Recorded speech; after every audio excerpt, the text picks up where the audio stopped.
Hey, good afternoon, everyone. It is Tuesday, August 23rd, and this is Straight Up Startups, hosted by founderslive.com. My name is Connor Kaysen. Like always on Tuesdays, we're joined here with Nick Hughes. Nick, how you doing? I'm doing great, man. I'm doing great. It's sunny and just another good day. Cool. Where are you calling from? We work. WeWork. Nice. That's a sweet background you got there. It's like it kind of looks like a seashell background. Yeah. I jumped into a room and I was like, oh shit, this is good. Yeah, nice. Sweet. Well, great. Before we get started, Nick, you got any announcements or anything you want to start off? No announcements. A little teaser.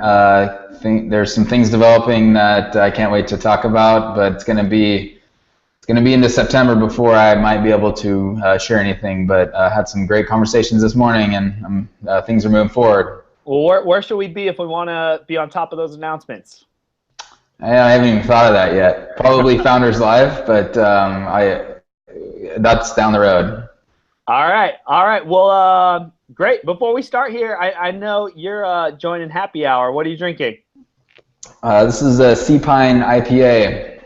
Nice. Sea Pine? I've never heard of them. Where are they from? Sea Pine is a pretty new brewery down in kind of the Soto area of Seattle, and great beer.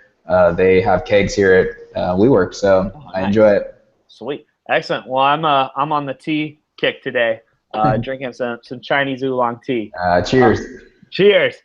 Great. So here, I'll start it off today. So some big news is something that I've been super excited about was Pokemon. So Pokemon Go has been out for since the beginning of July, so we're almost coming up on 2 months here. And a bunch of people reported, but specifically the article that we shared was from GeekWire, and it's just asking, is Pokemon Go fading? Kind of, is it a big deal? So Nick, how about you start us off? What do you think about Pokemon and its future? Yeah, I think it's fading. I think I remember saying this where, man, anything that quick in rise of anything that's going to rise that quick is going to have a little bit of a fall. Now, some of the stuff I'm reading, and just maybe, you might have a better take on this, but, I still see people play it, and it's pretty obvious when you see people play, but definitely not as much as early to mid-September or mid-July, and when it all came out. And I think just it's probably a combination of just fatigue. People were going out of their way to play it. Now they have to get back to their life. The phenomenon, interestingly enough, came out in July, like in the summer where people have extra time. Now that, even, man, in the fall and winter, there's no way people are going to be using this that much just because there's way more to do and they're busy and they're working. So it doesn't surprise me, but I'll tell you what, so on record, it's the top grossing app ever, and it's still number one. So I think that they achieved probably everything that they set out to do. Yeah, exactly. And so I think some of these reports that came out, I think one person wrote about it and kind of everyone jumped on the hype train because Pokemon Go's right now is the best way to get clicks, right? Because everyone's still looking at it and keeping on top of it. But from the numbers that I saw, they peaked at like 45 million daily active users, right? Which is just crazy. And right now they're at 30 million. So yeah, that's like a third decline, but there's still a 30 million daily active users. That's still an insane amount of usage for an app that's only been out for less than 8 weeks. And they're still rolling out other countries. I think that's the big thing that still hasn't been really talked about, is that they still have a bunch of countries they have to roll out to. But with this expansion and them having to scale worldwide so quickly, I think that has led to the decline. We had it so early here in the States that really gave us a big advantage. And by the time Japan and China and all these other big gaming countries are getting access to the game, so many people here in the US are at level 20. And when you get to level 20, that's when the usership really goes down. So I haven't been playing it as much because once you get to level 20, they say that from level 1 to level 20 is only 1% of the total XP that you can get up to level 30 at that time. Now I think people can get to level 40. And so you battle through that first 20, but the game doesn't improve when you get to level 21 and 22. It just gets a little bit more difficult, but you're still catching the same Pokemon and going through the same experience. So because they've had to scale and they've had so many problems just dealing with the amount of users, I think that's really hurt them being able to roll out new features and kind of make the game a little bit more immersive. But I do think there's such a cult following that when they get peer-to-peer battling coming out and being able to trade Pokemon and more of that user experience to engage with the people that you're hanging out with or meeting with, I think plenty of people are going to go back. I'm definitely going to go back. Pokemon is a legendary brand at this point. For them to have this success over 20 years, I think that there's going to be plenty of people that are in my demographic who every time a new feature comes out, they're going to at least get back on the game and check it out and see how it is. So we'll see. Yeah, it's – oh, go ahead. Yeah, it's and I think that it's going to go from like out of this world extraordinary numbers to just normal. And the crazy thing about that is that's all cake for them.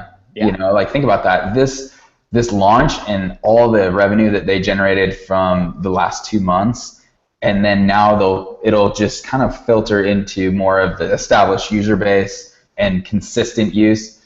Dude, it's I think they hit it out of the park. You know, I don't play it. You know, I'm not a user or a player of it, but I still think that they totally nailed it. And so I don't think that they're crying at all. But so moving on here, our next topic, the news came out recently, and this is kind of, I guess, the general topic of celebrity VCs, but news came out about Kobe Bryant starting a VC fund. And the backstory here is he was quietly making some investments, and you know, he was working quietly with a partner over there, but they're now making it official. It's a $100 million fund, and he's gonna, you know, they're gonna start investing. And he's not the only one. There's a number of different NBA players that have been doing this. But I think the question that we want to talk about is: are celebrity VCs? Is that a good idea to take money specifically for and from a celebrity VC, or is it more trouble than it's worth? I think it's a good thing if you're an entrepreneur and you have one of these big name celebrities reaching out or working with you in some capacity. That just is great. That's a great networking opportunity for you. And I find it hard if you're not already famous or big or popular, you really have to take advantage of this, because the network that these guys alone is really where all the value comes from, right? If you're hanging out with a Kobe Bryant, he's going to introduce you to some really unique people, give you access that most VCs aren't going to be able to have access to. So I think having that athlete on your side is going to help. There have been plenty of people that have been successful. I'm sure there are plenty of people who have been unsuccessful that we don't even know about. But someone that I think about a lot, Jared Leto.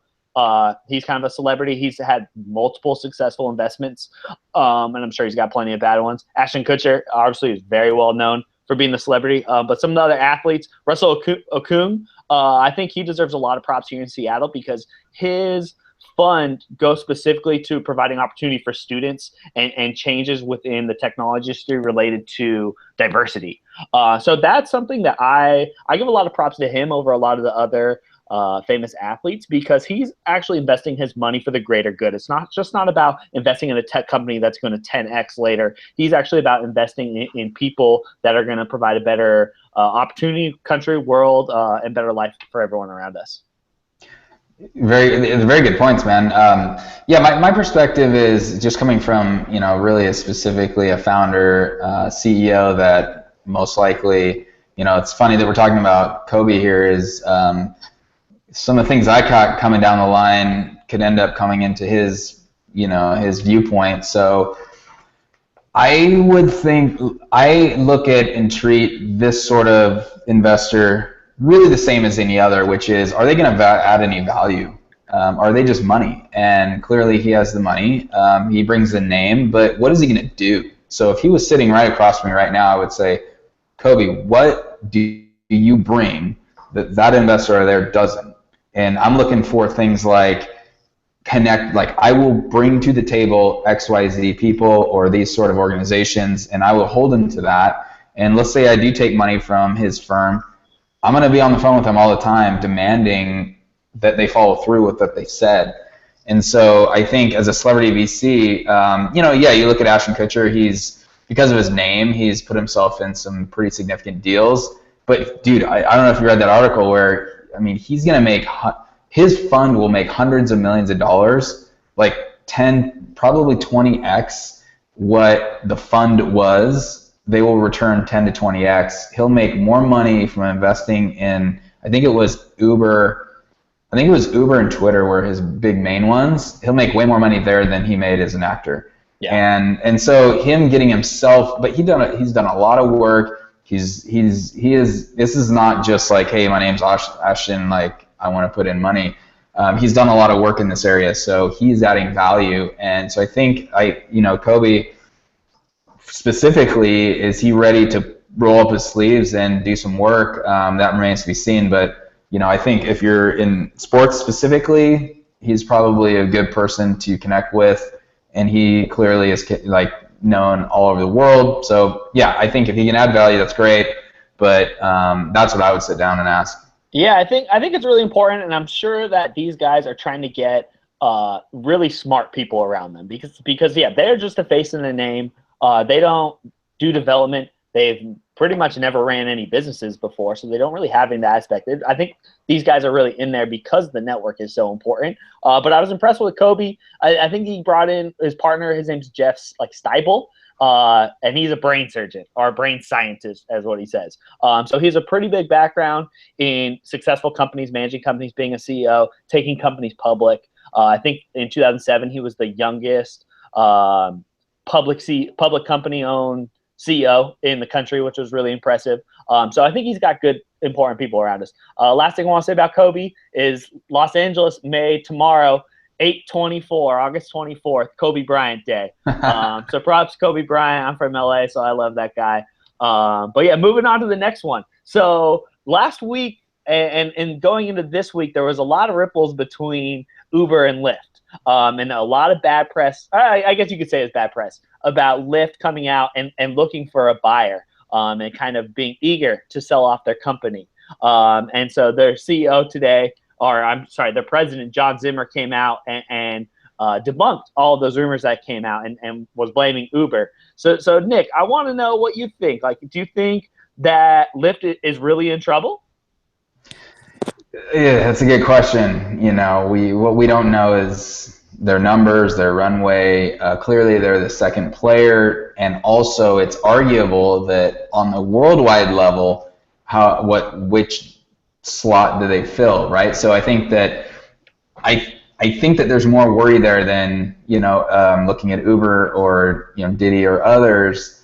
But I don't think they're in trouble. I do think that John is coming out. He's trying to iron out bad press, and just basically he's like, hey, we're not in trouble. And I don't think that they're going out of business, but I do think that they're definitely not. They're not the number one. They're getting squished, and from the founders' point of view, and sitting in the boardroom, they're probably saying, hey, look, we don't know what the future looks like. This might be a top of the this might be where we exit for the highest amount in the short term, because the deal with Uber in China and all that stuff. Like, they're looking at like GM, Lyft is looking at GM or all these other, Amazon. Like, hey, whether they approached Amazon or Amazon approached them, they're looking around saying, anyone want to buy us? And they're probably thinking like this is the top of the market, kind of like the housing market, Yeah. So that's my thought. I think that if they need to raise more money, they probably would and will. But I don't think that they're in trouble. I think we need Lyft. We need Lyft to balance from Uber. And I think Uber knows that. Uber knows that they need Lyft as much as Lyft needs Uber. And I hope that they don't go anywhere. And I hope that they don't get acquired by any company that would do anything that is not continually innovative. But what do you think? Yeah, I think I'm on a very similar page as you are. I wonder if Uber were trying to buy Lyft, if the government would actually say that's a monopoly, right? Are these companies, they're still so early, in their growth and their lives as companies. At what point do you become a monopoly and become too big? And here in Seattle, we all know about the Microsoft monopolization and how that changed their whole course of history and where they're able to go, especially compared to now. And so, yeah, some of those potential buyers are really interesting. I thought Amazon was really interesting. I didn't really suspect them at all, but they're an analytics and data company. So Lyft and Uber are getting so much information about where people are going, how long it's taking them, how they're using it, when they're ordering, that is very valuable information. Yeah. Go ahead. Yeah, I was just gonna say on that topic, that just kind of sparked the thought of it. It really is fascinating. If you go back to the first time you heard and took like an Uber or a Lyft, would you have thought that the industry would get to this point and these companies would be so damn valuable and so few, like the innovation that they represent? We're talking about they're collecting all this data every single ride that you're taking, and then you have Tesla that is looking at autonomous cars, you have Uber that's looking at autonomous cars, Google, and just the whole transportation industry is totally changing in front of us, and ride sharing, whatever that means now, is a huge part of it. So it's fascinating to me to see that these companies, which was basically, 5-6 years ago, was basically like, hey, here's an easy ride. It's become way more than that. Yeah. And the last point, I really love what you said, that they need each other, Uber and Lyft. There's plenty of space for two giant companies to compete, especially worldwide, if not more than two. And so what you said about them needing each other, I think is really important. And I think they know that as well, that competition is only spiking them up. I think if there wasn't a Lyft, the valuations for Uber wouldn't be so big. I think totally. I think someone obviously needs to be the older brother, and then someone's got to be the little brother, and that's clear who that is. But I think all ships are rising with that transportation side. Oh yeah. Hey, so you posted something recently on Founders Live. What's the perfect morning routine? What is yours, and then I'll give you mine. Yeah, so I don't think there's a perfect morning routine, but I think routines in general are extremely important because that's just what gets you in the flow of your day, and it makes you productive, and it's an easy way to schedule things. I have read by plenty of different people that making more decisions just puts more stress in your life. And that's the big thing why, like Zuckerberg, he only wears a plain black t-shirt, right? It's because it's a small decision every morning, but just the thought of what am I going to wear today can put a lot of stress, and then really that snowballs your whole day, right? If you have this indecisiveness, the first thing that you do in the morning, it's going to just continue and compound as the day goes through. So I think it is really important, and that's been something the last couple of weeks I've really been focusing on, is trying to wake up a little bit earlier, trying to have more time of just relaxation in the morning to get my engine running. For the last couple of years, it's been, if I gotta be at the office at 9, I'm waking up at 8:30, and I'm putting clothes on real quick, and I'm running to the office and like grabbing coffee on the go. And so that, I think, is just kind of, it makes me inconsistent every single day. That's the big thing. So I've been trying to wake up. I am really bad at waking up. It's probably my worst quality. I set 3 alarms every day. And so most people snooze their alarm. Like, that's just, I know it's not going to work for me. I rather just be able to turn it off and know that I have my safety net. And so usually I set alarm off at like 6:45, and what that is just kind of like, hey, like, start getting going, and then another one goes off at like 7, and then like 10 minutes later also. And by the third one, hopefully I'm up. I've had moments where I don't wake up, which is never good, but I've been trying to just get in a more of a early rise pattern. And then I always just shower first. That's kind of what wakes me up. And then I've been trying to get in a meditation routine. I just started using Headspace, which I would suggest to anyone. What they offer is a 10-day free trial. It's kind of a freemium model, but they want you to get an introduction to meditation. And so they're little 10-minute guided meditations. They say do it first thing in the morning. I've been doing them more in the afternoon, just because I want it as like a midday stopping point to kind of regather my thoughts. But kind of having that set up, I always drink coffee in the morning. I don't eat breakfast as much as I like, unless, as you know, I love breakfast burritos. Always love to get one of those. But yeah, I just think it's really important to get something going, and that's something I've been really focused on, to get the meditation in the morning so I can really start my day off on a good foot. Yeah, that's awesome. That's awesome. This is huge for me, and I think, by the way, I know you're a little younger than me, so your wake up, it'll get easier, man. But I noticed I kind of fell into this, I guess. I mean, I put a little bit of effort into it, but I fell into just a pretty solid routine. I actually I answered your question there, and I really, I focus on, there's four things that I really hit in the morning, and literally this is every morning, which seems to, it's the consistency and not thinking about it really helps. But, I wake up and I actually go make coffee, but as it's going, I hit meditation every day. And I started meditating about year and a half ago.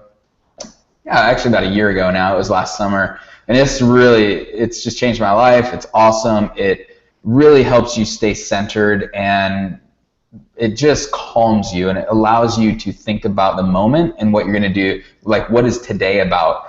And so I meditate, then I drink coffee and I read, and I'm basically consuming information. So the meditation is spiritual, the consuming information is intellectual. I'm getting some stimulation with the coffee, but I usually spend about an hour of that, and then I go and I get a workout in. And thankfully I have a workout facility in my apartment, or I'll go run. Like today I went and ran, but I'm getting exercise in every single day.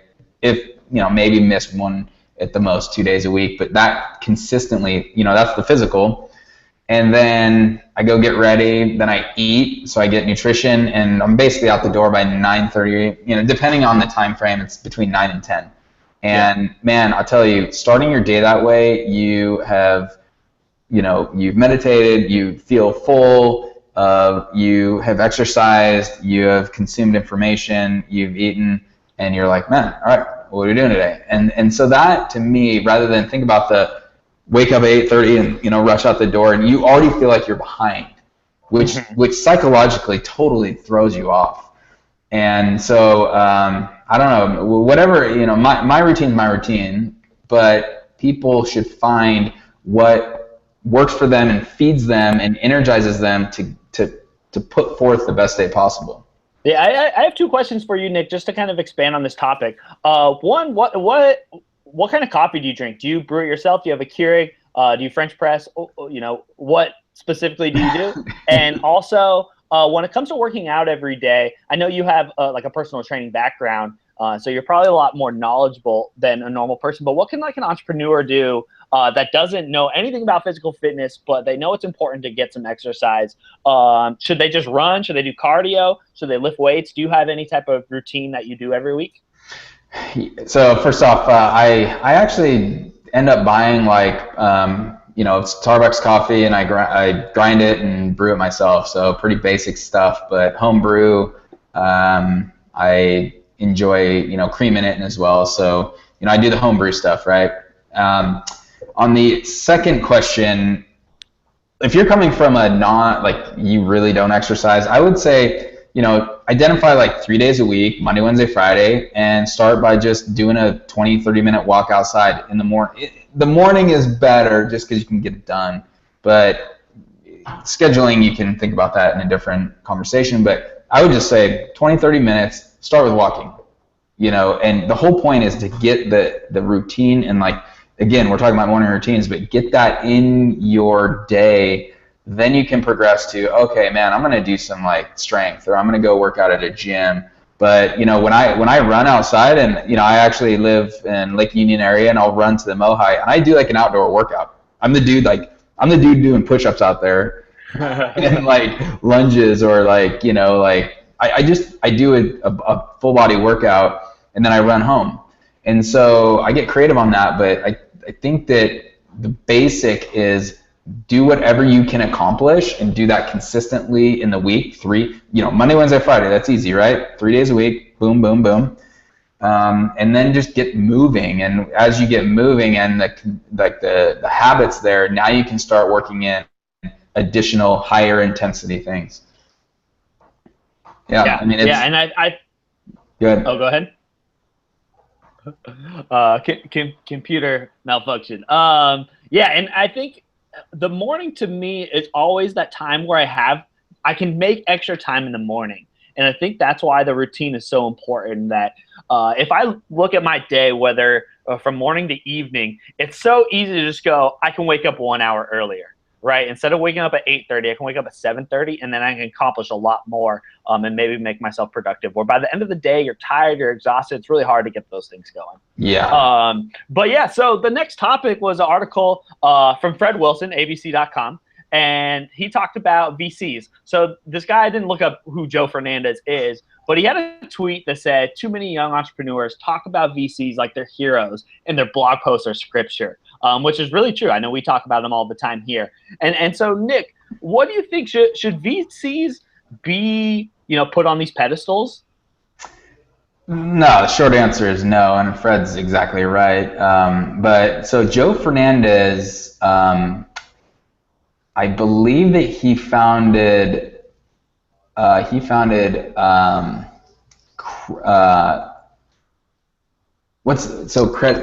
your social media score. Oh, not Quora. No, keep thinking about it. Clout. Dude, he founded Clout. Okay, so yeah, he's been around. He sold it a couple years ago, but so I don't know if he's connected or close to Fred at all, but look, he has a great point, and and Fred is echoing it, which is, look, VCs are there for a reason. They're there for funding and support and growth of a company, but their word is not. It's not scripture. We should not look at investors as like the second coming of whatever you want to call it. And they have a business too, right? And you, as the founder and the entrepreneur, what Fred is saying is we should celebrate the entrepreneurs. They're the ones that start the things. They're the ones that go through hell. They're the ones that have this vision and they make it possible. And Fred's just like, hey, we're here to help grow. And I think what has happened is because people like Fred are writing a lot, which basically that's marketing and their word is getting out and they then start speaking. And the fact is that entrepreneurs are looking at them as a lifeblood. And so whatever Fred Wilson says, I guess, is correct. And that's not right. And so we're kind of in the social media era now where anything that these very well, like Chris Sacca is another one where it's like anything Chris Sacca says must be right. No, not. And let's not put them on a pedestal. Selfishly, let's put us on a pedestal. I mean, you as the founder are taking all that risk and know what position those investors are in, but also just have realistic perspective on what investors are there for and how you should think about them. You should think about them as partners and equals, not on a pedestal. Yeah, I totally agree, and I think that's one of the big benefits of what you created with Founders Live is it's really a place to celebrate the most important people within this ecosystem, and it's a tiny ecosystem what we live in. But the people who are taking the risk, who are grinding every day, trying to build something to make their world and their life better, are really the people who should be cheered from this. But yeah, I think what this comes down to is power, right? And the guys with the money have all the power within this industry because there's this disconnect, and we talk about this every week, I feel like, where there's a big culture about startups that don't need to generate revenue, that they don't need to be businesses. And I know this is a topic we're going to talk about a little later. But because the VCs have the investment money, they do have a lot of the power, and I think that's why they get put up on the pedestal, because there is a little bit of a hierarchy, that the guys with the money are the ones who really make that big magic happen, who take $1 million companies into $1 billion companies. But I was really happy to see Fred Wilson really back this up, because he is one of those really big thought leaders and influencers. And so for him to take the small tweet and just say, hey, this is really important, it is kind of a weird thing to have a very powerful thought leader, VC, posting about VCs shouldn't be on this pedestal. Well, dude, it is. It's interesting. Like, he is. If you name Yeah. two or three investors that are most known, it's Fred Wilson's one of them, and I think he's self-aware to know this, right? And so I think that was the post, and the fact is that he is so right, and I appreciate him saying it, and he's basically like, look, I am who I am. I invest. That's what I do. Please don't take my word as, God's word or any other thing. Like, just, take my word for what it is, learn from it, but And he also writes sometimes on like when entrepreneurs will email him and say, hey, I'm thinking about starting a company. What do you think about this idea? He's like, what am I supposed to say to that? Like if I say it sucks, don't let me influence you on your vision. Mm-hmm. That's just my opinion. So he writes about that, where he actually doesn't want entrepreneurs to send him that question, because he does not want to be responsible for that founder being like dropping their vision, saying, well, Fred Wilson said it wasn't a good idea. So I think it's interesting, and I fully agree with it. But hey, so okay, we're going on to the next thing here, and what I would like to do is go to we're going to talk about tech companies and basically do tech companies get a free pass if they just say they're a tech company?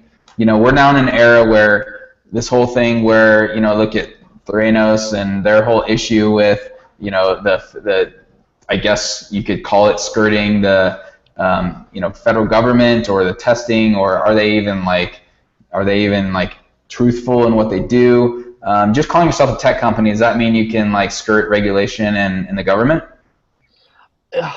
It's tough, and so I really can't speak too much about the government because I'm not familiar enough with like taxes and how you can get through some of those things. But I think saying that we're a tech company really gets you away from saying we're a business and we make money, like a business should. And that was my big quarrel with it, is that just by saying you're a tech company, that means you're zero revenue. Really, which is a terrible thing. That's not what the industry, like, I really hate that that's what startup business is about. It's about like, oh, we're pre-revenue, let's get all these users and we can have all this information and then we can be paper millionaires. And that's my big thing with that is a lot of these companies are now being defined as tech companies, and that's such a big, broad term now that's just kind of like getting out of saying anything else. And I think one that I always think about with this, which makes plenty of money, is Netflix. A lot of people always forget that Netflix started by you filling out a form and getting mailed a DVD. And I think so quickly because they made an incredible transition. I think Netflix is a company that's going to be written about for a really long time, because they actually took these physical DVDs and their mailing system and transferred it to an online platform. And now they've become more of a tech company because they have a customer or consumer-facing product. But they're one of the ones that is like, I don't really see them as a tech company, and they are making money and everything. But maybe you got better thoughts. What are you thinking, Nick? Yeah, this was an interesting topic, interesting article. I agree with the whole so first of all, as tech is infiltrating everything now, mm-hmm. What does a tech company mean? Right, and so part of the thoughts here is we should really start categorizing companies not as tech companies, but subtopical. Are they finance? Are they transportation? Are they healthcare? Like Uber is a tech company, but Uber is transportation, and they might be logistics at some point, but are they a transportation company, or should they just be a tech company? Which on the surface, you're like, well, who cares? Well, the reason why is regulations, and certain industries are regulated a certain way. And when a company comes in and says, hey, we're a tech company, not a transportation company, they're skirting regulations, and they can do things that might be a little sketchy, if not illegal. And so that's the whole point here, is like when you look at Theranos, like they basically said, no, we're a tech company. And so they just hid for years, dude. They were founded in 2004. Something like that, right? They've been around or maybe it was 2006, but they've been around for roughly 10 years. And we're just now, I guess, seeing like their product, and that's crazy. So you look at, I agree with there should be some, I guess, categories, and that's where the regulation comes in. Mm-hmm. But the underlying current here is that, so if you read the article, did you see the picture that they highlighted? The picture. Which one? With the guy doing this? Yeah. So let's just break that down a second. It's a white dude. or it's actually like a bit of a darker skinned dude with facial hair with glasses and like this look. It looked like they were depicting like a hacker. Yeah, it does look like a hacker. And I'm like, okay, I see where you're going here, and it's interesting that they're labeling, even without even saying it, they're basically illustrating on the image that starts the article with this dude looks like he's going to hack into your Gmail account. And does that mean tech companies get a free pass for doing whatever they want? Yeah. And I don't like that. I don't like that label, and I don't like that that notion. But I do believe when there's smoke, there's fire, right? So there needs to be some oversight and some regulation, and I think that starts with companies. Whether you are a transportation company, hotel company, I think Uber would, or I think Airbnb would say that they're like a tech company. No, yeah. They're basically the world's largest hotel, right? But it doesn't align with like Four Seasons. So a lot of work needs to be done here, and it is on the tech, quote, the new companies to find a way to work with the establishment. Yeah, I think you make really good points there. Yeah, just because you are a tech company, and yeah, this whole concept of disruption, and these companies move so quickly that the government in the past has always been the ones that regulate everything. But I think you make a really good point that the companies need to take that stance because they're the ones that have the ability to do that early on and say, this is who we are. This is what we stand for. This is what we're going to do, because that has been the big problems with the Ubers fighting against the taxi companies, Airbnb fighting against all the hotels, all the B&Bs, and of all that entire ecosystem. And I know last week we talked about airplanes. I'm sure someone's going to come out like that. Tesla has gone through a ton. I'm actually really impressed with Tesla because Tesla is fighting the norm and having to go against, the oil companies, which are huge. But for Texas, and I think New Jersey it was at one time also, to say that, no, you can't have independent store retailers. You need to go through the traditional model. That's really unfair for them. And I've been impressed by how they do that. But yeah, I think we do need to get more distinction between all the different companies. And just because you're a tech company doesn't mean you have to follow the rules that everyone else does. I don't know how we're going to catch up with that, but I think it is a lot on the companies.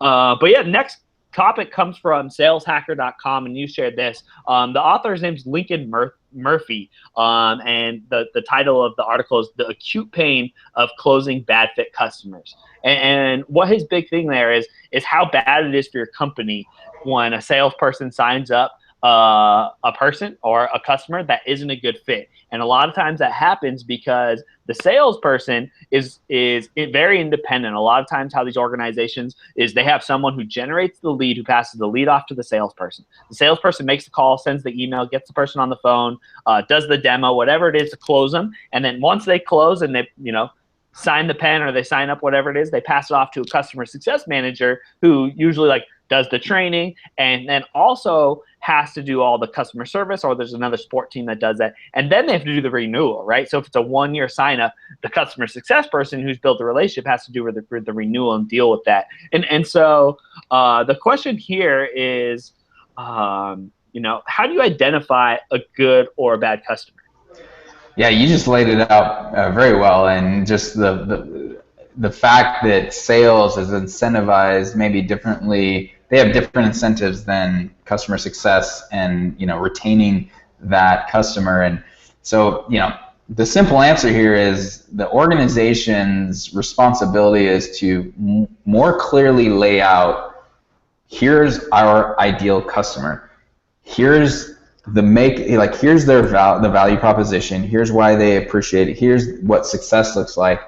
And it's really on the front end, the company identifies this, provides that to the sales team, and actually provides them qualification questions to determine, there's ways to determine up front who's going to be a good customer or who's not necessarily a great customer and is going to have issues later on. And it's absolutely correct that if you put in a bad customer, it's just going to be pressure on, it's extra pressure on many different divisions of that company, and in the end it's just wasting time, effort, and money. And so the sales team can just do some pre-qualification. I think that's the key, is whether it's a sales team or the website, if you're doing more of a self-serve SaaS platform, just walking through specific filtering questions to get the right company into your customer base and excluding the ones that they're just not good fits, and they're going to be sending emails every day, phone calls to customer service, and it's just really annoying. So I think that's how you do it. Do you have any other thoughts on that? Since you're on the sales end of things, so what do you experienced? Yeah, I would say that's probably my specialty within the startup ecosystem is customer success and kind of going from sales to success and renewal and that whole process. And I think it's probably the most important part of the entire process, right? Because you're the one that's in front of the customer. You're the face of the name. You are the brand. You're the one that's going to walk them through. And by having a great customer service experience can leap over a bad product, honestly. If you have that trust and that willingness to help the customer, that can go really far for especially a startup who's needing to develop and implement and make their product better as time goes on. And my big thing here is this is really tough because you can't turn away customers, right? And it's really hard to turn away revenue. So this is an idea for a company that's already scaled to the point where they can dial back and be a little bit more choosy on who their customers are. But I think the important thing for young entrepreneurs and people that are in the startup phase to think about is how you set up that sales pipeline. And I know one of the questions coming up from Founders Live was, what's the most important part? And someone actually mentioned finding that salesperson is really important. But when you set up that process from sales to getting the sale and how do you get them to sign up again or renew is really important to set expectations and how you evaluate those employees. If you're going to put a very high commission or a heavy commission structure on that salesperson, they're going to just close the deal. That is what motivates them. And so you have to be very aware that by making that decision, you're going to get all types of customers, and that customer success person or the account manager, account executive, whatever you want to call it, is going to struggle, and they're going to have a lower number of that re-sign up rate because they're signing up bad customers. Yeah, and it's crazy when you think about extrapolating that out. One of the main points that I got from this is you put in enough bad customers into your business, the word will spread, right? And so it'll affect your company's and brand's performance, it's almost like exponential. Yeah. So it is so important. And yeah, I was just thinking here as you're talking, and I'm thinking, man, and maybe this is for a topic for a different straight up startups, but there are very important qualification questions. What do you ask? It's clearly dependent on what your industry is and what you do as a service, but there's certain questions that you can basically ask, and depending on their answer, it's like, as a salesperson, you got to say, hey, it doesn't sound like we're the right fit. You have to be able to say that, because if you're just putting in every single person that you talk to or that says yes to you, there's going to be a big time problem, especially from customer service, from just everything from accounting, customer service, just from up to the executive level. And then if they don't satisfy that bad customer that doesn't even want the product that you built, they're going to start talking negative crap about you. And so now you have bad karma going out in the world that shouldn't even been happened anyway. So yeah, it's something that early stage founders got to think about, whether it's you or the sales team that you have in place. You really have to think about just a handful of basic questions that are yes or no, that put them in a bucket of good customer or bad customer. But all right, hey, this is a pretty interesting question. The next topic we have is color of brand really does matter. Like, we're literally talking about what is your main colors of your brand. It really does have an effect on just the consumer, the mind. And the question that we have that we're looking at is, and we can take this a couple different ways, but what represents your personal brand best and why? Which color? Yeah, so I love this. Just the whole psychology of how people perceive you without being able to talk with you is very important. And it wasn't something I really learned until recently with how these colors are very distinguished. And the first time I learned that was with fast food companies. Like, almost every single fast food company out there is red.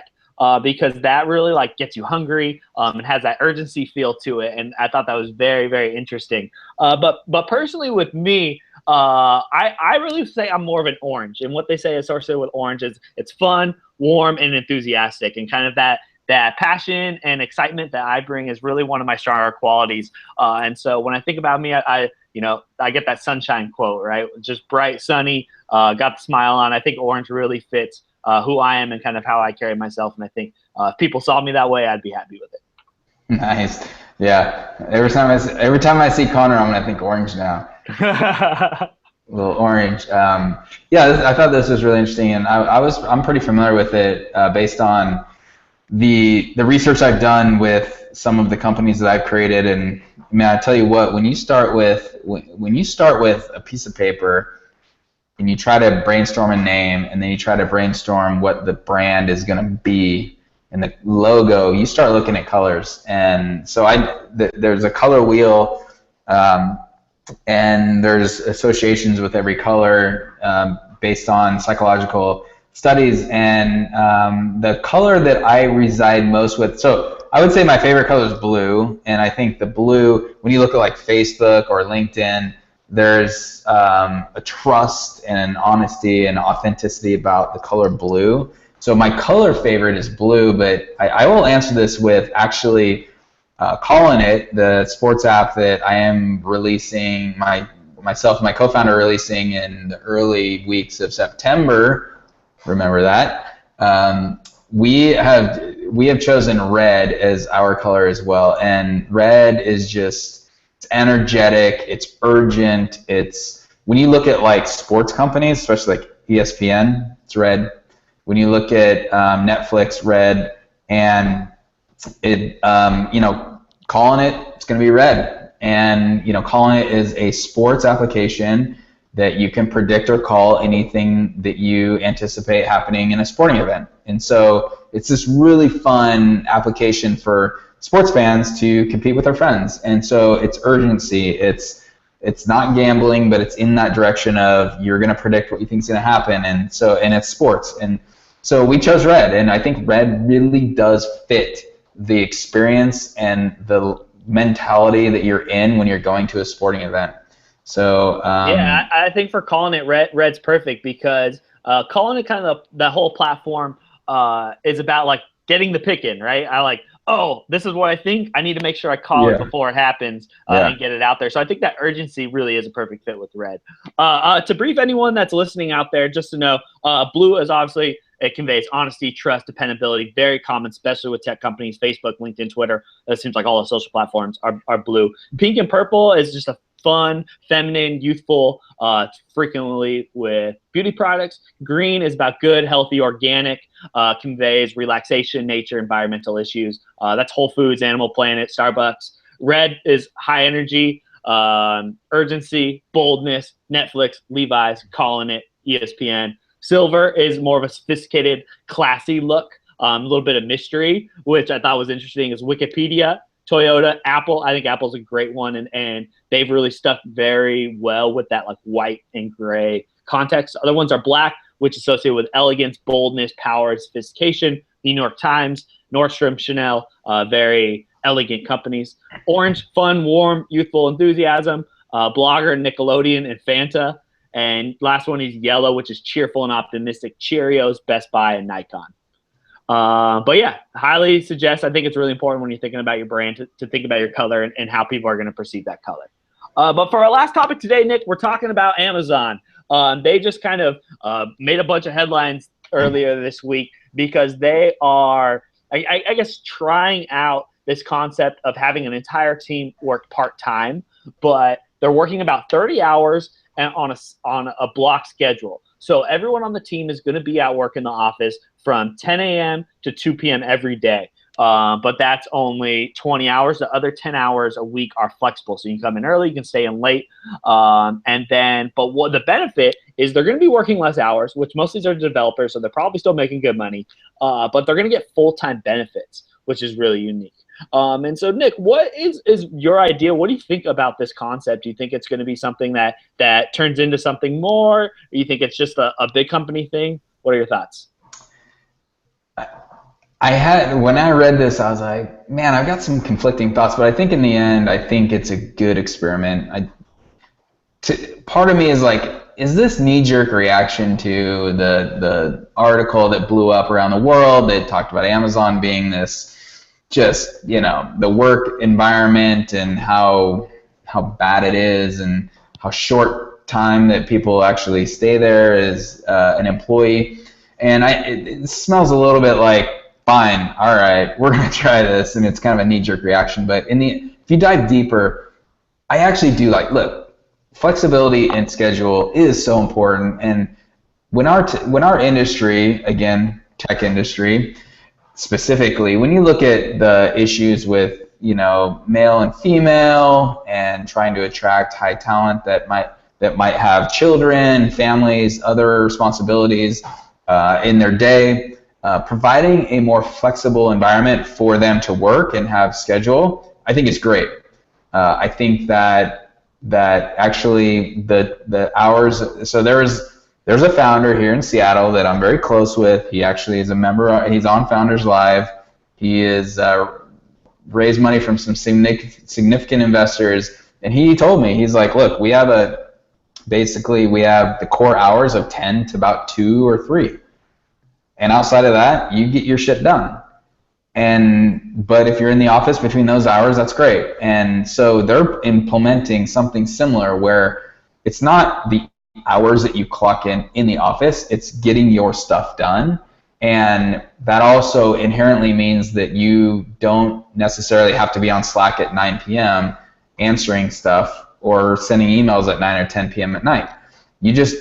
There's a reasonable amount of effort there. And so I think I think it's a good experiment. I hope that it continues. I hope it involves and attracts people that might have more responsibilities, such as family, that maybe they may be the women that like, hey, look, I can do this and I can work 30 hours. The interesting thing is they did note that it's lower pay based on the requirements, and the entire team is their part-time team. It's so that I think it only works when you have a group that is all signed up for the same thing.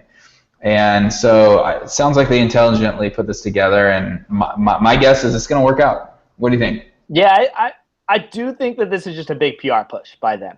And they've been doing this a lot to really change the light based. I think it was New York Times that leaked that previous article to really say like, hey, we're a fun working company. And I've heard like 50-50. Some people love it. Some people hate it. They do work really hard. And on a lot of teams, there are expectations to work more than the core 40 hours, which is a tough situation. And that's my hesitation here is, especially with development, people don't clock in and clock out. It's a lot about getting your work done. So how do you limit a part-time person to 30 hours? I think that's a really tough situation to manage because just managing deliverables, 10 hours a week is significant amount of work. And if these guys start cranking out as much work as the 40-hour people, it'll be really interesting. Because I bet a lot of the 40-hour people, they waste so much time. I think we all do. We all get caught up on the internet and things going on that no one works a true 40-hour work week because that's just tough. There's too many distractions out there now. Yeah, that's a good point. It sounds like, very importantly, they're going to have to set expectations and deliverables that match that and monitor that very well, because very easily it could spill over and now it gets messy. Yeah, my last point is what I do really like about this is the economy and the work environment is changing a lot. Everything's going to go to remote working jobs and people telecommuting and being able to connect all around the world. And I know you're working on something heavily involved with this, is just being able to connect and have employees anywhere around the world and people working remotely and on their own time. So I do think it's a good move in that direction for them to kind of start setting a standard, at least for setting this core time and letting people be flexible. And I think this is great now that it's almost the regular thing for families to have dual incomes and have both parents working a majority of the time. I think this provides a really, really great opportunity to continue that and it be a phase that makes families grow in America and provides a better opportunity for parents to engage with their kids. Because we always hear about that that especially if parents are together and they're both working, that they really neglect their kids because they don't have time. And so I think these part-time schedules, especially when they're in the school hours, is really going to provide more opportunity for parents to engage with their kids, to be with their kids, to spend time with them, which is just going to make better employees. And then, it's just this big cycle that's going to benefit everyone. I love it. That sounds like a great place to stop. Yes, perfect. So that's all we have for today at Straight Up Startups. We are taking next week off for the Labor Day weekend, but we will be back in 2 weeks. Nick, you got any final words to say? Nope. I would just encourage everyone to, take your time, enjoy the rest of the summer, and enjoy that work-life balance, and then jump back in hard after Labor Day. Awesome. Thanks a lot, Nick. Happy Kobe Bryant Day tomorrow, and we'll see you in 2 weeks. Peace.